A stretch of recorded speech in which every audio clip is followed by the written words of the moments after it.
Good day, my fellow Americans and good people of the world. Today, I would like to address you in regards to a concept I call welfaring stewardship. I wrote a little white paper of sorts in regards to this, which I would like to share with you now. The call and determination of the destiny of the common good. Simple directive. Administer resiliency plans of welfaring stewardship for the resolute benefit of all earthbound life. Declarative objective. To make the world work for 100% of the people here in the shortest time possible, without ecological offense or the disadvantage of anyone. Distinguished mission. Develop thriving societies on a livable planet, sustained by peaceful accord, for sake of the essential functions of holistic integrated planetary stewardship, driven by the universal dynamic of exchange, the energy unit. Utilizing the energy unit to account for the measurable well-being of all planetary stakeholders. Essence of purpose. Dedicated to enhance human well-being and planetarian well-being by accommodating a resilient world paradigm of peace and freedom. Working with nature and human progress to steward all life in a manner that keeps it thriving within planetary boundaries, which are the signals of the carrying capacity of Earth. Utilizing methods for arriving at achievements of the United Nations Sustainable Development Goals, welfaring stewards will work together to empower all planetary stakeholders with well-being. Determined course. Provide a way of life with a standard of living proposed to achieve life thriving for all in participation, working within and in conjunction with nature and human progress. Doing so to steward all life in a manner that keeps it thriving within planetary boundaries, utilizing methods aimed at achieving the United Nations Sustainable Development Goals. The interdisciplinary account of ecosystem services that are natural and human-made, modeling the contributing values of nature's resources and methodological problem-solving and contributing mechanisms, modeling the contributing values of human civilization, personal and soul-print values of people, community values, societal values, economic values, political values, shared human values, and the cultivated, integrated paradigm in which values are represented and evolved by our stories. Now, to take action in a way that is reasonable, agreeable, fair, and just, we must choose to abide by the 5 agreements and be able to pass the 4-way test. And in all of this, we must be considerate of the universal laws, the laws of spirit, nature's laws, and human-made laws, and the considerations of the fruit of the Spirit. Within this, we have template initiatives that are focused on instruction and learning, innovation, integral structure, infrastructure, and industrialization. The material summary. In acknowledgement of the immutable truth that no one can accurately predict the future, we can only anticipate the challenges in a scenario universe, welfaring stewards accept that nothing trumps the value of preparedness in an unpredictable, ever-changing, uncertain world. There is opportunity in crisis of coming to terms with the unknowable to provide a satisfactory proposition for all people with what is needed and what is wanted in a social safety net, to offer a way of life with a standard of living which proposes life thriving for all in a participation long into the future that gives us an additional element of protection in our lives. Welfaring stewardship offers such a protocol to fulfill the intent of survival while maintaining a quality of life and a peace of mind in any and all circumstances. while prioritizing security, resilience, and comfortable conservation to live into the future in a happy, prosperous way. That is the way to be faithful to good humanity, manifesting together a future that is what we want to experience. Mechanization.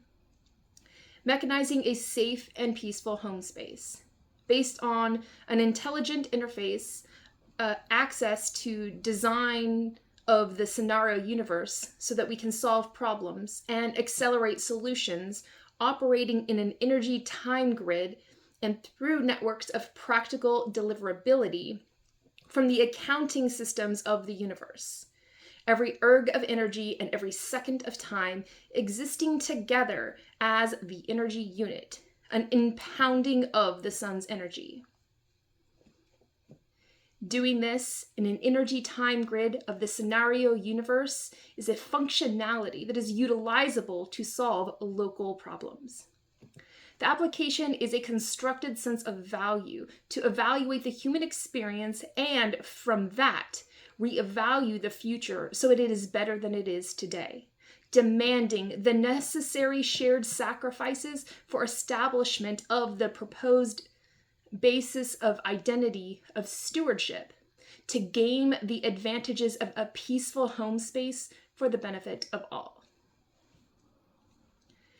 And with that, the concept that I'm sharing with you today is something that I think would be a crucial element for a person in a position of government to bring forth. Only for the fact that if it can be brought into a position of government and where that person who brings it forth in government would be doing so in such a way that would provide the empowerment of all individuals to benefit from mutual gains within such a system, it would provide an opportunity for us to create a mutual security for mutual benefits, for mutual interests, in such a way that allows for all of us to put aside our differences, at least into some accordance with a continuum by which we can all follow through on that will serve our best interests and the best interest of everyone involved. It gives us a reason to put our petty differences aside so that we can focus on something that's actually constructive rather than destructive. In my opinion, as it is now, the naivety of government is that it operates on the ideal that by ill-treating certain people or groups of people, they'll make their own superiority or authority greater than others.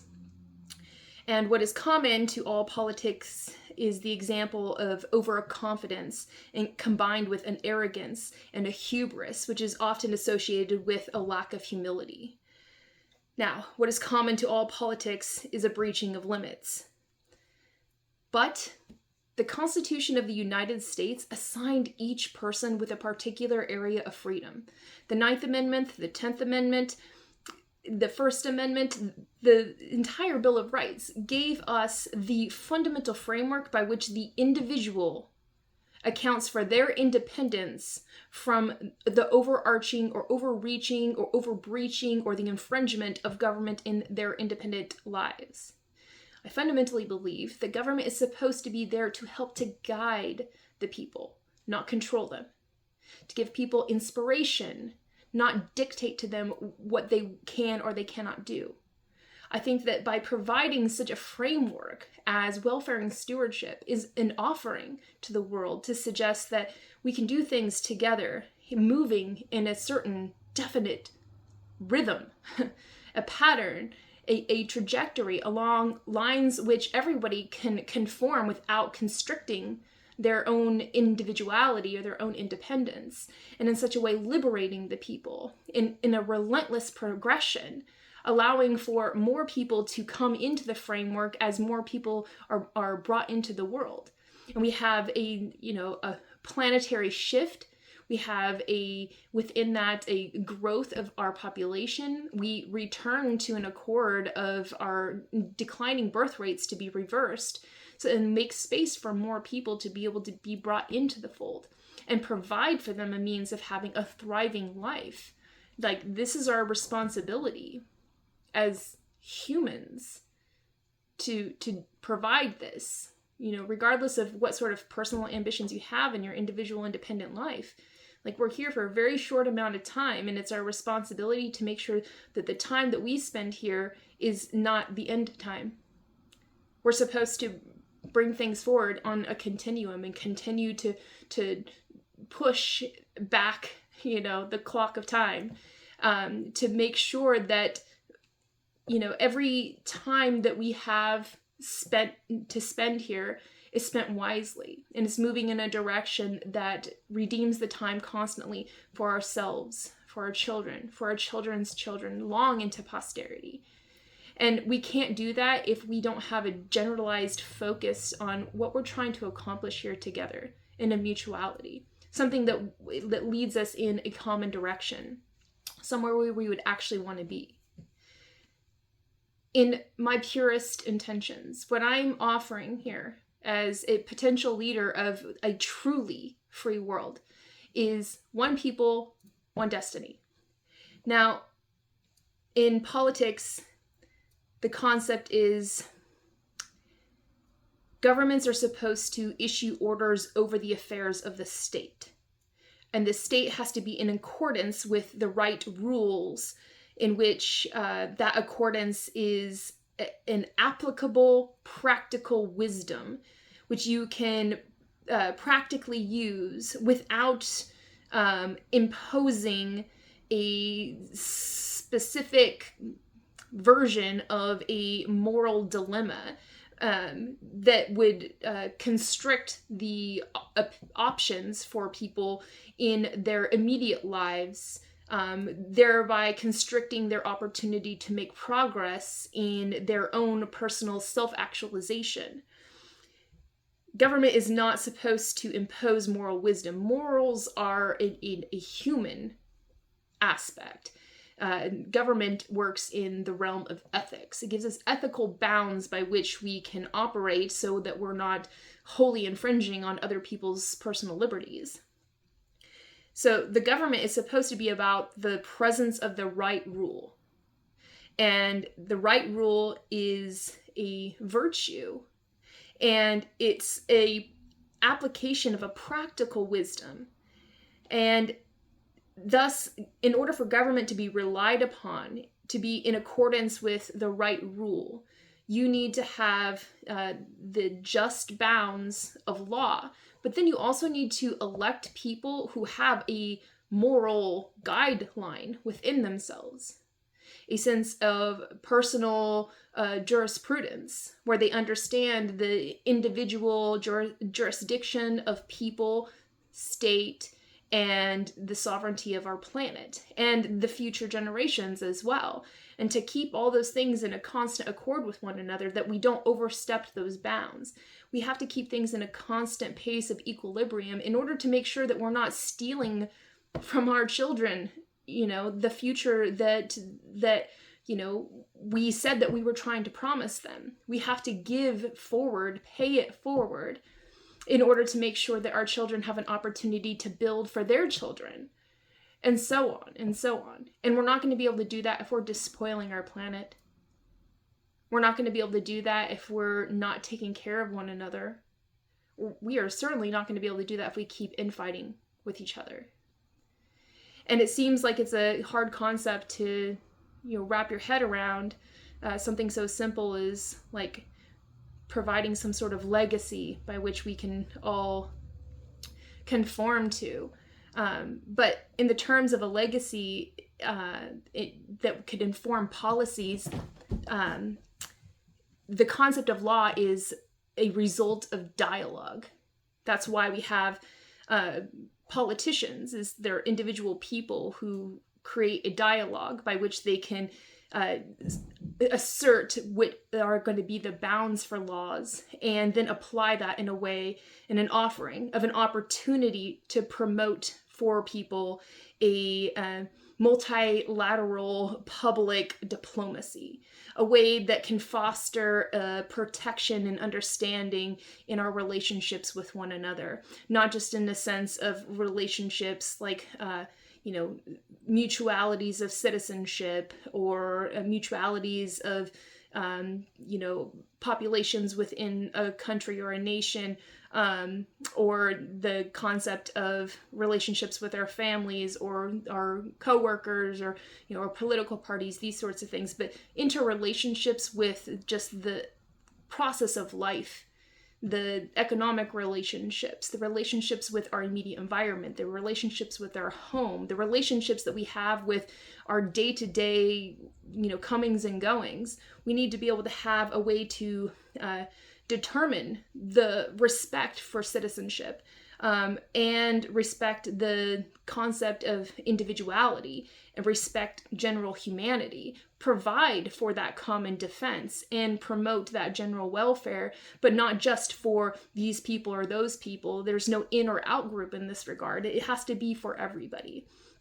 And in my opinion, the concept of that has to be able to come forth in a supreme identity of what America was trying to establish. The original spirit of intent of the Declaration of Independence was to create an executable independence, a way in which we could command ourselves individually, so that we didn't have to look to other people to solve our problems for us. But when there are times where conflict happens, because we're different people, differences happen, and usually in those differences there's some form of misunderstanding. The government's supposed to be there to help us to find accord back into an understanding, or to help to create safe spaces of degrees of separation in order to make sure that we have enough distance between us so that we don't continue infighting with one another, so we can find peace within our bounds with one another, and then hopefully be able to build bridges across that space so that we can come back into a mutuality with one another. That's the ultimate goal. Now, in my opinion, planetary economies as they are now think on the basis of an economy that can't survive without money. And I understand the concept of why money was created. Like, in fact, it's one of my most interested facets of study is the concept of monetary value systems and exchange. But understanding the honor that's behind that, it's not really the dollars and the cents that matter to us the most. It's what actually gets done out of it. And that's why I believe bringing our concept into the identity of a value system in at first in auxiliary economics, because we can't just break down the system as it is now, wholly get rid of cash dollars as it is now, or as it is now, mostly a digital relationship to a decimal point, and instead bring it down to something that's truly tangible, not weights and measures of gold, but weights and measures of like true outcomes, things we want to have happen, things that we have already determined this is a value, this is something that's worthy, and apply that in such a way that we can determine the essence of that value into an energy unit, and weigh and measure outcomes based off of how it applies that energy unit in terms of the value it created for all parties involved. And once we move into an economic system that's based off of that, then a lot of the inequalities in society just disappear, because it really is about your own honest labor. It really is about your own personal contribution and your own participation for what sort of value you get in return. And it incentivizes people to really bring forth their best version, because they're getting something out of bringing forth their best, rather than just getting a dollar for performing a simple function that, like, even more so now than ever, and it will continue to increase, and in automated systems will eradicate the concept of many of the jobs that we have today. And there's going to be a lot of people left in want, and there's going to be a lot of people left without means. And in order to provide the necessary shift into a paradigm where we can fully embrace the highest level of technological advancement that liberates us into a realm of freedom that automation is supposed to be there for, truly make sure that our technologies are giving us that liberty that's necessary for us to ascend into higher realms of potential for ourselves, take risks for higher things,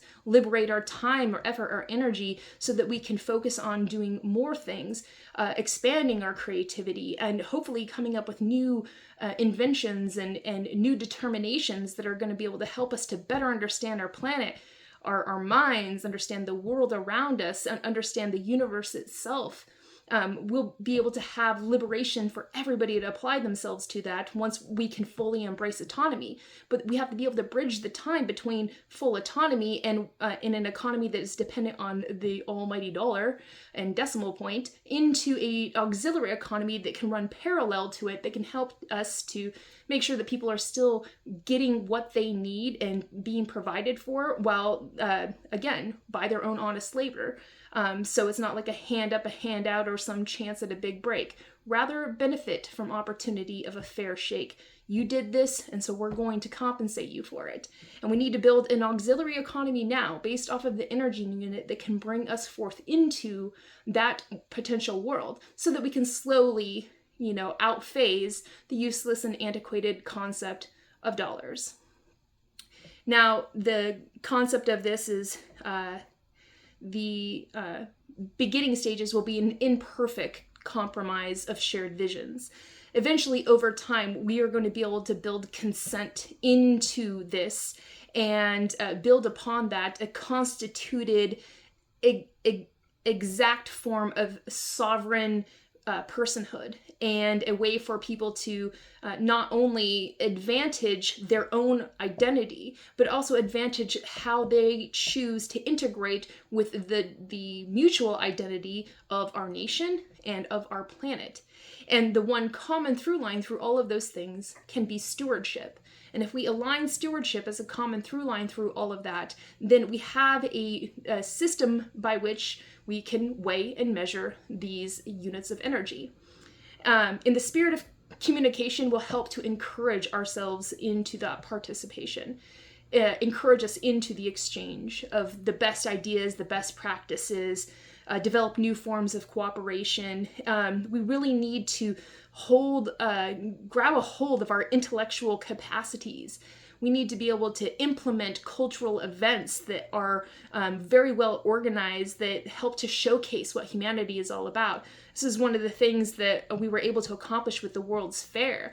It brought the biggest and brightest minds to challenge them to bring forth things that will help to bring a new pathway forward for humanity. And we need to be able to think that way yet again, but in terms of how can we bring forth a new way for humanity in the direction of stewardship, and to inspire everybody through these celebratory events that gather people together in challenge, working together in a mutuality, in camaraderie, but in their own individual ways to bring forth the best that they possibly can, so that we can fast track our way to a future that we would actually want to be able to achieve. Overall, the work is about specific mechanizations and in a way that has a same goal. And it's utilizing the many tools in our toolboxes of industry, science, innovation, education, the humanities, upholding human and civil rights, conforming ourselves to not just the Constitution as it stands now, but liberating ourselves to a new level of constitutional amendment that would provide for a true democracy, in where the people themselves are brought into the fold of government and allowed to have a say at the table, so that we can all work together in mutuality. And utilizing our technologies to bring the people into that service will help to make people fight less about it on social media, because they will be able to actually do something about it at the table of government. I believe that ultimately, in order for there to be an integrity in our society, we need to be able to defend the actions that protect our people. And it's not just about defending one ideology or one, little pocket of thriving, or one little silo of idealism, or one little political party on this side or that side, or or whatever, no matter what the factioning of society may try to sort itself out to be, in order for people to find identity, which I completely support, we still need to be able to find a mutuality that we can work together in. And in order to do that, we need to be able to make sure that what that mutuality stands for is something that is defending our actions, protecting our people, protecting our future, making sure future generations will not have to suffer consequences from our inactivity now or our poor judgments and actions now. We need to make sure that we are acting as if we are a springboard for the future. We need to act as if we also have to kind of imply our own responsibilities of seeking the consent of, incoming generations. Like, is this going to be okay with you that we're moving in this direction? Get their say on the matter. Bring them into the fold of the table of government through the civics branch of government and say, we want to know your insights and we want you to help to apply that. I believe that we need to have the, right anchor of tradition, but we need to be able to have the right sail to, go with the winds of change. We also need to have rudders for steering, and we need to be able to have people involved to run all the mechanisms of the ship of our state. And then we need to have a trustworthy leader that can stand at the helm and guide the way, know that how to read the maps, how to navigate, utilizing the tools that we have, how to give people direction, moving in the right direction, making sure that everybody is working in accordance with one another, and to prevent mutiny, and to somehow, get everybody to work along. And, the idea of being able to carry people forward in such a way that's inspiring and engaging and isn't about, political infighting or the nastiness of humanity. Like, let's find ourselves in a potentiality of that type of future. I think America has so much potential. And if we would just understand, slow down, look around, realize what's really there, what's really going on when you look past of the mythologies of our, own personal stories and look at our national and international identities, look at our individual identities, and then understand we really need to be able to have leadership that can take on the responsibility of artful management, a way to affect change and to measure conduct and to accord the affairs among the many interoperabilities of the nation and to serve the interest of the nation. I believe that we have to understand that the promotion of political, economic, cultural, scientific, humanitarian stewardship is in relation to our capacity to sustain a peaceful accord.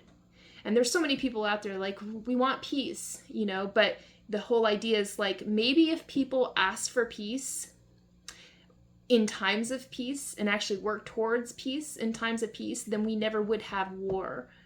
But people always seem to wait until war breaks out before they pray peace, But if we don't accord ourselves with peace on a constant basis, conflict will always break out and there will be no way to be able to bring it in because we have no continuity of peace within ourselves, within our identities, within our groupings with one another. So we have to accord ourselves in some way towards the concept of a continuity of peace. And I think that the function of stewardship is itself peaceful accord. And so what I would like to be able to do as a leader is to help to boost the stock of opportunities that America has in providing what is necessary for us to move forward in the direction of stewardship. I want to be able to create a regenerative loop of consumerism.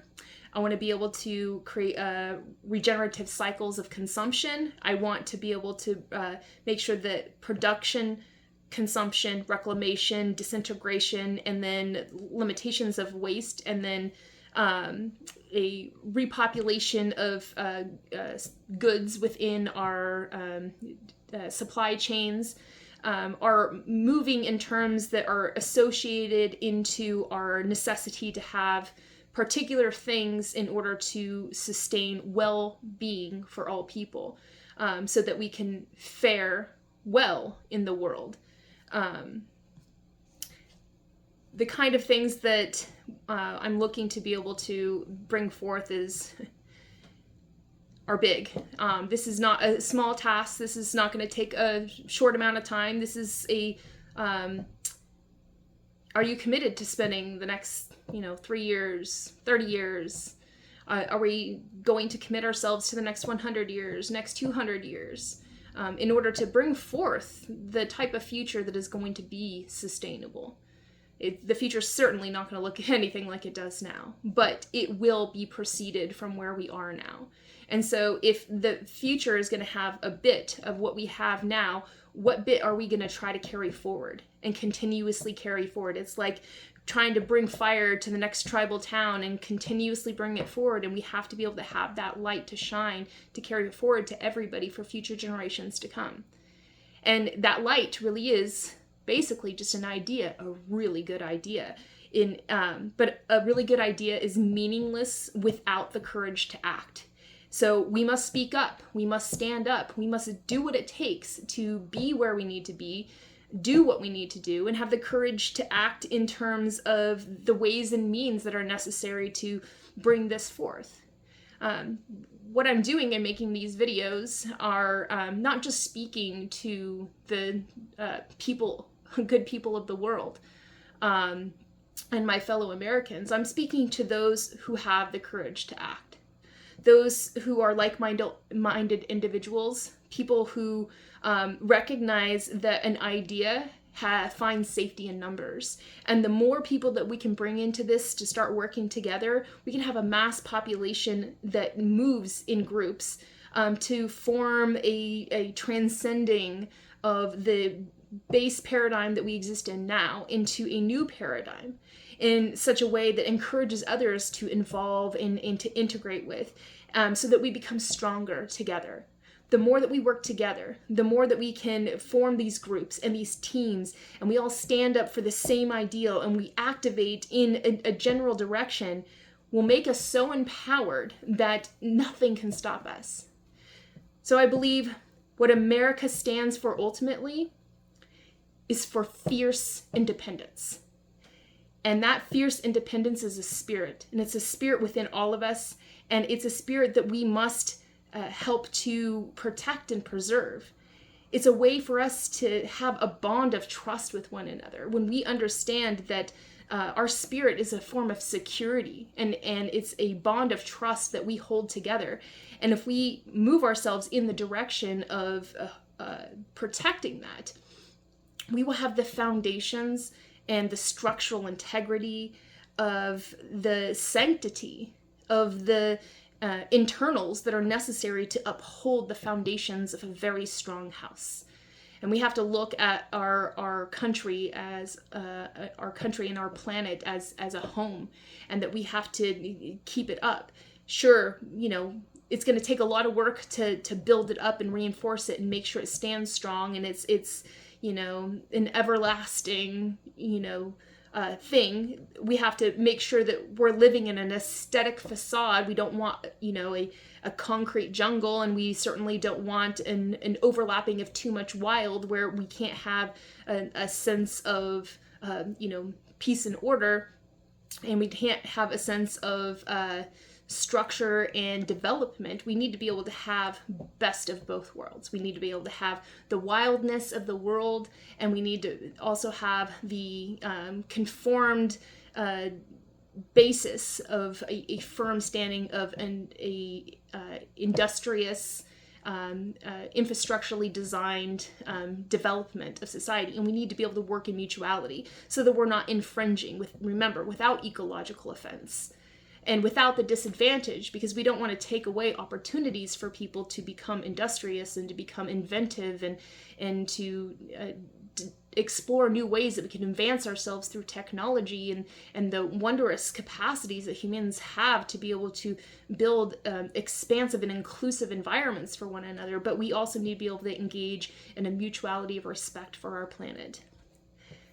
This house, America, is built from the inside out, from the inside of the Americans, from the inside of the people who believe in the American spirit, for the dreamers, for the immigrants, for the people around the world who think of America in the concept of America being the leader of the free world.